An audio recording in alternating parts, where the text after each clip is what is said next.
Su estilo gótico la ha caracterizado desde su construcción en el siglo XIII, pero las corrientes artísticas de los siglos posteriores, como el Renacimiento o el Barroco, fueron añadiendo elementos que acabaron distorsionando la Catedral de León.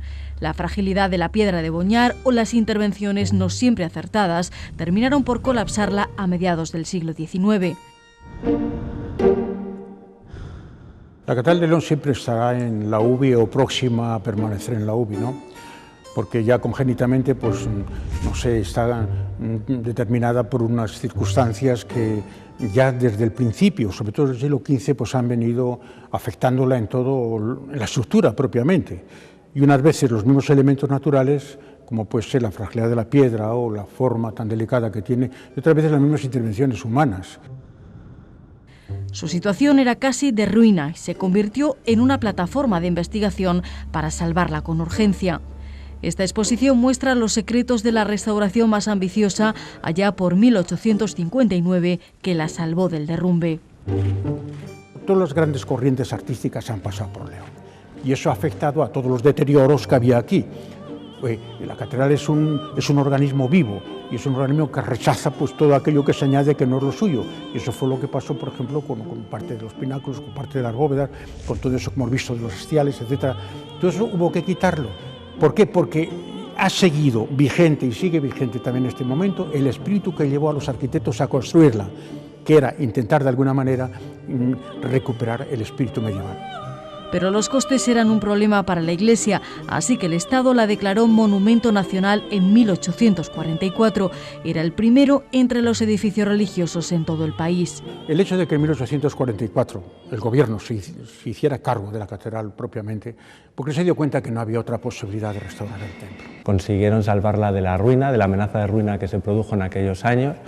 De hecho, por ese motivo, la catedral es el primer monumento nacional que se nombra en España en el año 1844, porque la Iglesia no podía hacer frente a las obras de restauración debido a su mal estado. Entonces la única forma de conseguir, digamos, aportación económica por parte del Estado era de esa forma.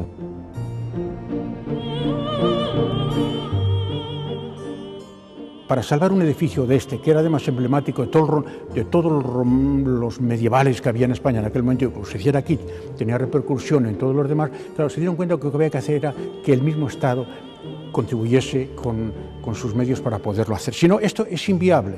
Y en este momento, pues tenemos que convencernos de que a pesar de que están ahora mismo sacándose entradas por la catedral, esto desborda a cualquiera. 6 arquitectos trabajaron para devolverla al estilo más primitivo durante los 50 años que estuvo cerrada al culto. Hubo unos años que sí se compatibiliza el inicio un poco de las obras de la restauración con el culto, ¿no? Pero a partir de cuando empieza a haber desprendimientos de algunas de las piedras de las bóvedas, se genera pues, mucha alarma social, que eso es en torno a los años 40. Se encontraron con una catedral casi convertida en un esqueleto, sin techumbres en algunas zonas y sin vidrieras. Entonces, ¿cómo afrontar la restauración? Pues claro, había había arquitectos que no estaban formados. Por ejemplo, Matías Laviña tenía una formación clásica, entonces él no entendía cómo funcionaba el arte medieval. No todos aquellos arquitectos tenían los conocimientos suficientes para enfrentarse a la gran restauración de aquel edificio medieval. Se intervino en todas las fachadas durante el medio siglo que duraron los trabajos y que comenzaron en 1859. El primero, Matías Laviña, emprendió la difícil tarea de desmontar la cúpula del crucero y el hastial sur, lo que a punto estuvo de acabar con el derrumbe de la pulcra leonina.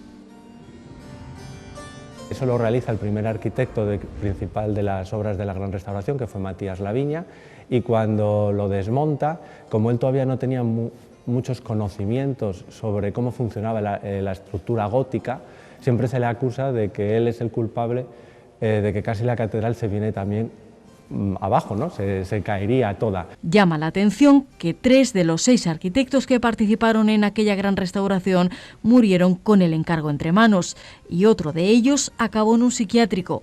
Dice la historia que por los desacuerdos con el cabildo de la catedral leonesa. Con las polémicas de las obras, muchos fallecen durante el periodo de que ellos están dirigiendo las obras. Los disgustos de la catedral, los conflictos con el cabildo, porque Juan de Madrazo en teoría no era no era cristiano, o sea, vamos, no era practicante, no era sumamente religioso.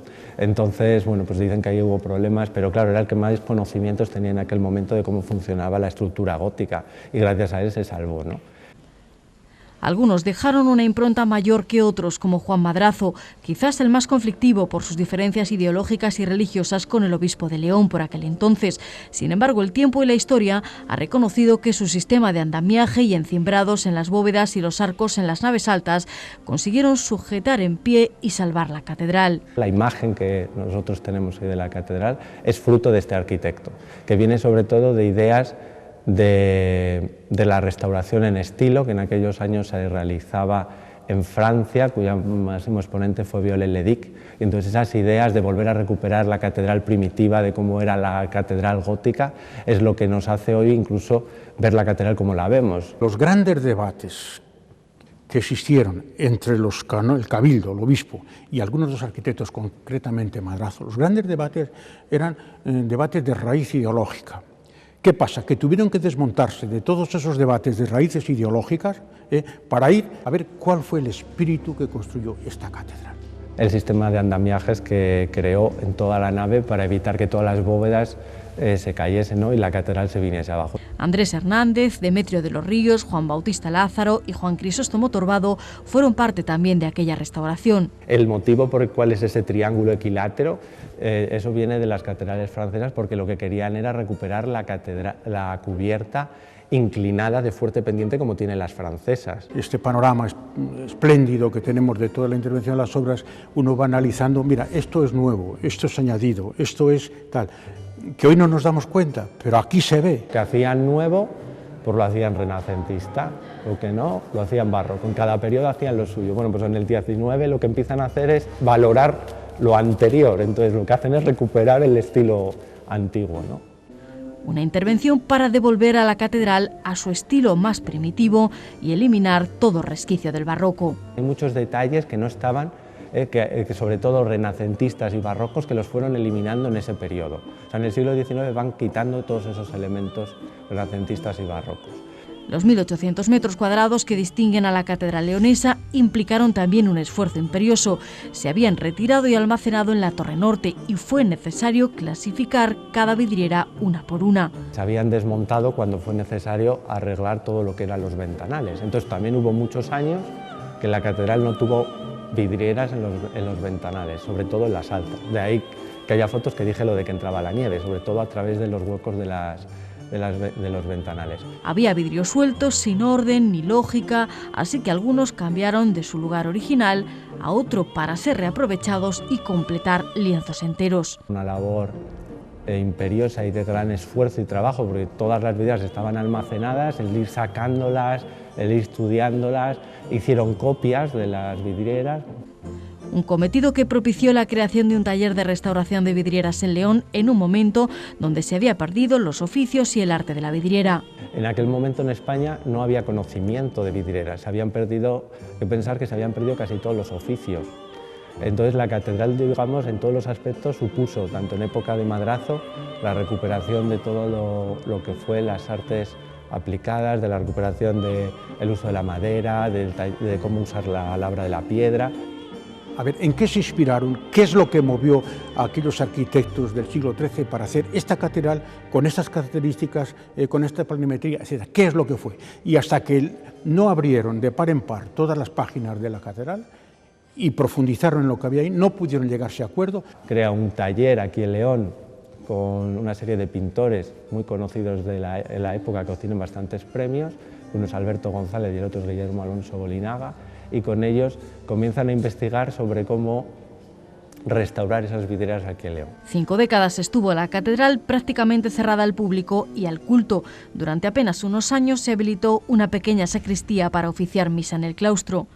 Así que el día que se reabrió fue todo un acontecimiento. En 1901, que es cuando se reabre y se consagra de nuevo al culto. La gran repercusión que tanto en prensa como en medios de la época, no solo nacionales e internacionales, tuvieron esa finalización de las obras, ¿no? Incluso pues eso, que había ofertas de tren para venir a la ciudad, para la inauguración, que vinieron obispos de diferentes zonas de España.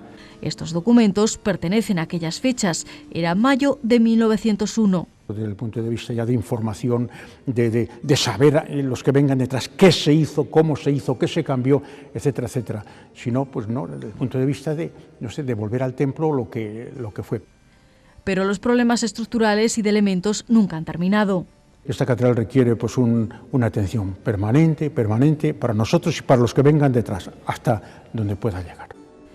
La muestra en Palat del Rey recoge imágenes inéditas de una catedral que espera ahora con ansia la recuperación de las esculturas de la entrada principal, relieves deteriorados, sepulcros que se caen o la restauración de su rosetón que pronto será desmontado. Ahora ya con un carácter mucho más científico se está haciendo pues un estudio, una reposición, un análisis y luego pues no sé, darles un poco el sentido que tiene la catedral, que sin vidriera no tendría ningún sentido. Y esto ocurrirá.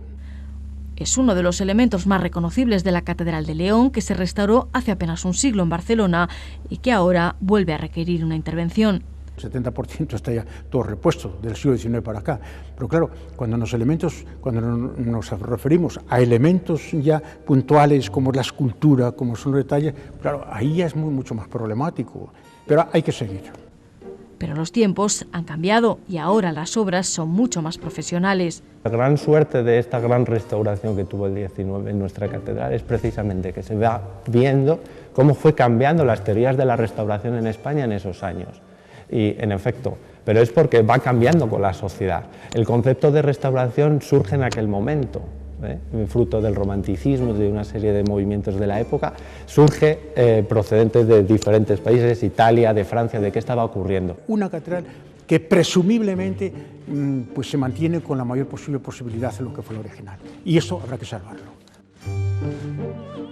Una muestra del carácter vivo y la belleza del gran monumento leonés.